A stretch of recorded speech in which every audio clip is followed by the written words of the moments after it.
जो गाय माता है ना, उसकी सुरक्षा और उसकी भी। तो आज हमारे बीच ऐसी पर्सनालिटी उपस्थित भी है, राधिका जी, जो गाय माता के लिए बहुत काम कर रही है। और मैंने इनको देखा भी है, ये सुबह 4-5 बजे उठ के जाके उनकी सेवा भी करती है। 4-5 बजे उठ के जाके सेवा करना बहुत बड़ा काम है। मैं इनको कई वर्षों से देखी हूँ। तो राधिका जी, आप बताइए, गाय माता के लिए आपके मन में जो ये भावना जागी गाय माता के लिए कि इतना आप उनके लिए इतना प्रेरणा लेती हैं और इतना इतना वो है समर्पित। देखिए मैम, जैसे अभी भ्रष्टाचार की बात हुई कि हमें खुद को सुधारना। अब ऐसे मैंने भी कई बार देखा है, कई बार कई गाय रोड पे खड़ी है, बीमार हो जाती है, बड़े बड़े उनको कोई देखने वाला, तो कई बार हमने क्या किया, मतलब ट्रीटमेंट कराया, स्वस्थ हुई है, अच्छी रही है। तो फिर तब से मैंने सोचा कि अगर हर एक बंदा, मतलब जिसके पास जगह है, रख सकते हैं, या सोसाइटी के थ्रू या अपने मेंबरशिप के थ्रू हम कुछ भी योगदान कर सकते हैं। हमारे हिंदू सनातन धर्म में तो देखो, गाय को एक पवित्र स्थान दिया ही गया है, माता का दर्जा दिया गया है। माता का दर्जा किस लिए दिया गया है? क्योंकि एक नवजात शिशु जब होता है, कई बार क्या होती है, कई माताओं को डिसीज हो जाती है, तो फिर नहीं करा पाती, तो सिर्फ एक गाय का दूध ही ऐसा है जिसके थ्रू हम उनका पोषण होता है बच्चों, इसीलिए ही गाय माता का दर्जा दिया गया है। अब यदि हम एक एक गाय को भी रखते हैं, आज भी दिल्ली में ये नहीं है कि जगह नहीं है, लोगों के पास गांव में, आसपास गांव में बहुत जगह, लेकिन कोई करना नहीं सोचता। स्टैंडर्ड, यहाँ स्टैंडर्ड आके भी लोग रुक जाते हैं कि हमारा स्टैंडर्ड शायद डाउन हो जाएगा, ये गाय रखते हैं। लेकिन मैंने तब से 1-2 जितना भी हमारे से पॉसिबल होता है, हम गाय रखते हैं। उसका दूध निकालना, उसको संभाल करना, देखना, जब हम देखते हैं ना, करते हैं, वाकई में बहुत सुकून मिलता है। आत्मा बिल्कुल ऐसे होती है कि यहाँ मैं सुबह जाते हैं हम 4:30 बजे, उस गाय के पास मेरा है 2.5 किलोमीटर के आसपास, तो पैदल जाते हैं, जाके उसे पता होता है कि आने वाले हैं। जैसे पैरों से, यकीन मानो, पैरों की आवाजों से उसे पता लग जाता है कि हाँ आ गए, उठ जाएगी। बहुत अच्छे से सहलाते हैं, उसका काम करते हैं, दूध निकालते हैं। अपने बच्चों को, हमें देखो, आज बच्चों को ये नहीं पता दूध कहाँ से बनता है, दही कैसे बनती है, मक्खन कहाँ से निकलता है, हमारे बच्चों को सब पता है, लेकिन हमें सबको सिखाना है। कहीं सी भी गाय को रोड पे देखते हैं, लोग क्या करते हैं, लेकिन उस गाय के दूध को हम पीते हैं, उसको कोई डिजीज नहीं होती, क्योंकि देखो गाय ऑक्सीजन लेती है, ऑक्सीजन देती है।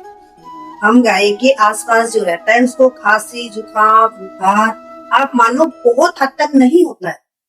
वे लोग, आप मानो कोरोना में हमें किसी को कोरोना नहीं हुआ, हमारी फैमिली, बिलीव नहीं करोगे आप, एक दिन हमें कोई कोरोना की कोई शिकायत नहीं। इंजेक्शन हमारी मजबूरी थी कि लगवाना है, आपने कह दिया, किसी और ने कह दिया लगवाना है।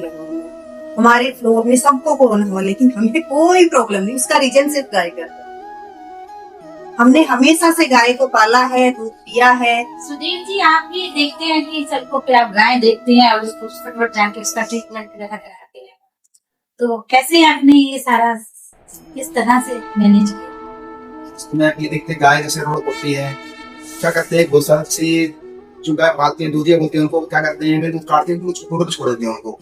ये बड़ा गलत काम है उनका। और कन्या खाती हैं, कबाड़ खाती हैं वो, और उनका काम क्या है, वो बस ऐसे छोड़ देते हैं खुला उनको।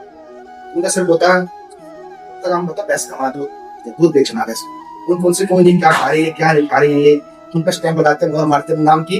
और आप देखोगे यहाँ कितनी गाय खड़ी जाती है सड़कों पे, ऐसी वो सब फालतू, उनको ऐसी नहीं है, वो सब छोड़ी होगी आसपास जो दूध का काम करते हैं, वो छोड़ देते हैं। ऐसे कोई इंसिडेंट हो जाते हैं, गाड़ी कोई मार देता है, कोई टकरा जाती है, तो ये देख के मुझे बड़ा वो लगता है कि कैसे हो रहा है। कई बार हम जो गौशाला से जुड़े हुए हैं, तो कभी नंबर है, कॉल करते हैं, एम्बुलेंस बुलाते हैं, उनको भेजते हैं, फिर भी तो ये अपने आप एक प्रेम सा लगा लो कि पहले से रखते हुए आ रही है, और मन भी करता है गाय को जाने के पास, उसको सलाह नहीं है तो अच्छा लगता है, सेवा करना। तो आप सरकार से क्या निवेदन करना चाहेंगे या समाज से कि किस तरह से जो गायशाला है वो सड़कों पे ना छोड़े? एक तो हानि भी होती है। जो कि मैं इसमें ना बोलना चाहूंगा, इसमें गवर्नमेंट की या सामाजिक संस्थाओं की जिम्मेवारी बनती है। हम यहाँ किसी इंडिविजुअल का बात नहीं कर रहे कि वो गाय कैसे सर वो बंद तो नहीं है, पर वो क्या करते हैं, वो फिर भी वो गौशाला खोल लेते हैं, उसके नाम से वो ऐड लेते हैं और फिर भी वो चलाते हैं वैसे नाम से। मैं आपको एक बात बता दूं, ज्यादातर गौशाला नुकसान में है। आपको शायद आइडिया होगा, सबको पता होगा कि गौशाला में 10% से ज्यादा गाय आपकी नहीं होती जो दूध देती है। 90% गाय दूध नहीं देती है। उनका पालन पोषण करना, उनका चारा खरीदने के लिए पैसे नहीं होते। चारे खरीदने में बहुत बड़ी टेक्निकल प्रॉब्लम है। चारा आता तो एक से घर में है। सर छोटी छोटी गलतियां हम भी तो करते हैं, मतलब जनरली क्या करते हैं हम सभी लोग घर में जो होते हैं, भाई ये फ्रूट्स के छिलके हैं वेजिटेबल, तो हम क्या करते हैं पॉलीथीन में लेके जाते हैं। वो गाय को डाला, पॉलीथीन वहीं फेंक दिया। आप हम जब भी कहीं देखते हैं सड़कों के किनारे किनारे पॉलीथीन पड़ी हुई है, आप 60% में पॉलीथीन वही है। सर जैसे कि सर ने बताया कि दूधिया जो है वो अपनी गाय को दूध निकालते समय तो अंदर रख लेते हैं, बाकी समय वो सड़कों पे छोड़ देते हैं। तो इसके लिए बहुत सख्त रूल होना चाहिए, आइडेंटिफिकेशन होना चाहिए। जितने भी ये पेट आपके एनिमल्स हैं इनका एक आइडेंटिफिकेशन नंबर होना चाहिए। और अगर वो व्यक्ति कंसर्न पर्सन को 10 गाय को 15 गाय को बाहर छोड़ता है तो सख्त से सख्त चालान, उसी टाइम पनिशमेंट उनकी होनी चाहिए। क्योंकि जो भी कंसर्न एरिया वहाँ के एमसीडी, वहाँ के कंसर्न पुलिस ऑफिसर्स या जो भी वहाँ पे स्टेक होल्डर्स उनको जरूर पता होगा कि ये कौन कौन से यहाँ पे जो है दूध का काम कर रहे हैं और ये उसी व्यक्ति ने उनको तो ये भी करप्शन का एक रूप है। और अगर इसको सख्त कर दिया जाए, और ये मैडम ने बिल्कुल सामाजिक बात सही कही कि हम हिंदू होने के नाते रोटी तो सुबह दे आते हैं, साथ में वहाँ पॉलिथीन भी छोड़ आते हैं। तो हम ये नहीं सोचते कि हमारे हिंदुत्व में जिस गौ माता को हमें पूजने के लिए कहा गया हम उसको उसके पेट में जहर डाल के भी आ रहे हैं। तो सबसे पहले तो सख्त कानून बनना चाहिए कि 10 गाय बाहर छोड़ी तो फल के छिलके वहीं देकर आए, सड़कों पे नहीं। और दूसरा जो कहा कि खुद की भी जिम्मेदारी बनती है, तो नागरिक दायित्व सबसे पहले आता है कि हमारी जिम्मेदारी। फिर आपको दिक्कत होगी, वो पैसों को जाता है वहाँ पे। ये काफी इधर गंभीर है कि हमारे उधर होने की ये करप्शन का मैटर आ गया साथ में। फिर भी इसमें क्लियर कट चीजें होनी चाहिए कि जो भी गाय सड़क पे है और जिस शख्स की भी गाय, असल में हर गाय पे देखेंगे ना तो उसकी मार्किंग होती है। गाय की कुछ मार्किंग उसके पास 100 गाय हो 200 गाय हो तो सारा इकट्ठा छोड़ जाते हैं। असल में इस देश की दुर्दशा क्या है ना कि हमें दूध दही घी मट्ठा सब कुछ चाहिए। और आज की डेट में कोई गाय पालने को राजी नहीं है। दूसरी चीज क्या है कि जो शहरीकरण हुआ ना तो गांव की गांव आज की डेट में खाली पड़े, बच्चे निकल गए बाहर। नई पीढ़ी वो गाय पालने के लिए और कृषि की तरफ जाने के लिए तैयार नहीं है। एक सबसे बड़ी दिक्कत ये आ रही है। तो इनकी सेवा कौन करेगा? हम गौशाला तक ही क्यों सीमित हो? और गौशाला में इन्होंने बताया कि कौन सी गाय जा रही है जिनको कहीं ना कहीं सेवा की दरकार है। जो दूध आपको नहीं मिलेगा लेकिन उनकी सेवा करनी है, जो बीमारीग्रस्त है। इसका बर्थडे होता है, इसका कुछ होता है, एनिवर्सरी जाते लोग 1125 जाते हैं, गौशाला में जाते हैं, वो जाते हैं दान करके आते हैं गाय के लिए। ऐसी बात नहीं है, ये भवानी में बड़ी गौशाला है तो अक्सर वहाँ पे जितने भी आसपास के जो भी है योगदान करते हैं, कोई पर्स कटवा देता है, कोई गुड़ दिया है, कुछ दिया है, आप सब देख आते हैं। बड़ी आज जो हमारा सबसे बड़ा सौभाग्य रहा कि ऐसे विषय जो गंभीर विषय थे उस पर आप सबका एक सहयोग मिला, आप सबकी सहमति मिली और जो आपके विचार हैं वो सबसे बड़े थे। और मैं चाहूंगी कि इनके विचारों को आगे तक पहुंचाया जाए ताकि ये विचारों की उड़ान एक अपनी बहुत ऊंची उड़ान भरे। मैं ज्योति जी आपसे निवेदन करना चाहूँ कि आप विचारों की उड़ान के लिए अपने 2 शब्द कहें सभी, और हम इस कार्यक्रम की समाप्ति की ओर बढ़ते हैं। पहले तो मैं सभी का सबसे पहले सुरेखा जी का धन्यवाद करना चाहूंगी कि उन्होंने इतने अच्छे मंच पे आज हम सबको आमंत्रित किया। ये हम इसके लिए बहुत अपने आपको सौभाग्यशाली समझते हैं और मैं बहुत उम्मीद करती हूँ, भगवान से प्रार्थना भी करती हूँ कि ये कार्यक्रम, जैसा आपने नाम इतना सुंदर नाम रखा है विचारों की उड़ान, क्योंकि विचारों की उड़ान बहुत लंबी होती है और ये जो विचार आज हमें इस मंच पे यहाँ पे एक साथ एक दूसरे के साथ साझा किए हैं ये दूर तक जाए और ये इतनी दूर तक जाए कि जो बातें आज हमने की है, क्योंकि हम सब बाद में एक बात पर आ रहे हैं कि इम्प्लीमेंटेशन की कमी है। कानून की कमी भारत में नहीं है, विचारों की कमी भारत में नहीं है, पॉलिसी की कमी भी भारत में नहीं है। तो जो सर ने कहा कि प्रोसेस बन जाने चाहिए, सिस्टम बन जाने चाहिए, जो सर ने भी बहुत सारी चीजें इम्प्लीमेंटेशन के लिए बताई, तो हमारे विचार वहां तक पहुंचे कि कुछ जो है समाज में बदलाव आ सके। और समस्याएं समाज की हैं तो बदलाव भी समाज ही करेगा और हम जैसे लोग ही मिलकर करेंगे। और आज यहाँ से कम हमें संकल्प लेके जाएं कि जो जो चीजें हमसे छूट रही हैं आज के बाद हम वो संकल्प ले कि कम से कम आज वो शुरुआत हम अपने आप से करें।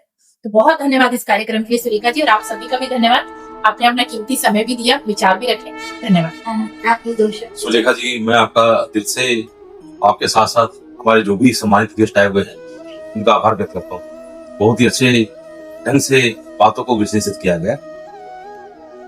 आज आत्ममंथन करते हुए रियली ये बोध होता है कि कहीं ना कहीं हमारी कुछ सामाजिक नैतिक जिम्मेदारियां हैं। हमें कहीं ना कहीं सोचना पड़ेगा कि what contribution we are making to this society. हमारी जीने का उद्देश्य क्या है, जीवन की सार्थकता क्या है। यदि गौ माता की सेवा करने से, सहलाने से हमें पॉजिटिव वाइब्स मिल रहा है, तो कहीं ना कहीं हमें पॉजिटिव वाइब्स ढूंढना पड़ेगा। यदि आप सभी के बीच बैठकर उसको पॉजिटिव वाइब्स मिल रहा है, तो मेरी कोशिश होगी कि मैं ऐसी महफिलें हमेशा ही सजती रहे, बातों को साझा किया जा सके। And mingling of mind, if there is mingling of mind, we are sharing our thought, and if we are sharing our thought, then there is every possibility that some big things can be executed. Thank you sir. शुक्रिया। सबसे पहले तो मैं सुलेखा जी आपका धन्यवाद करता हूँ कि आपने सभी अन्य सदस्यों को यहाँ पे बुलाया, और समय के सीमा रखते मैं बहुत ही ब्रीफली दो विषय बोलूंगा कि उम्मीद करता हूँ कि हमारी एक स्मॉल स्टेप है towards solving some problems facing our society. मैं उम्मीद करता हूँ कि आपके विचारों की उड़ान के माध्यम से ये समाज में फैले और लोग भी इस तरफ। सुलेखा जी, आपका बहुत बहुत धन्यवाद जो आपने हमें सबको इनवाइट करके यहाँ पे अपना बोलने का दिया। अब हमारे जो विचारों की उड़ानें समाज तक पहुंचे, समाज भी इस पे अमल करे, हम खुद को सुधारे, हम खुद को सभी अपने अपने को सुधारेंगे तो समाज का जरूर काम होगा। आपका बहुत अच्छा प्रयास है ये जो आपने चैनल की शुरुआत की है, चैनल जुड़ा, इसमें जो भी हमने चर्चा की ये बातें हर तक जाए, फैले, और इनसे हर एक किसी को एक कुछ जो मैंने बात चर्चा की कुछ अलग सभी का बहुत तहे दिल से आभार प्रकट करती हूँ, और आप लोगों की बात को रखते हुए दो लाइनें कहती हूँ कि मेरी खुद से ही तो जंग है, मेरी खुद से ही तो जंग है, बस अपने ही मन को हमें बदलना शुरू, बस अपने ही मन को हमें बदलना शुरू। इसी के साथ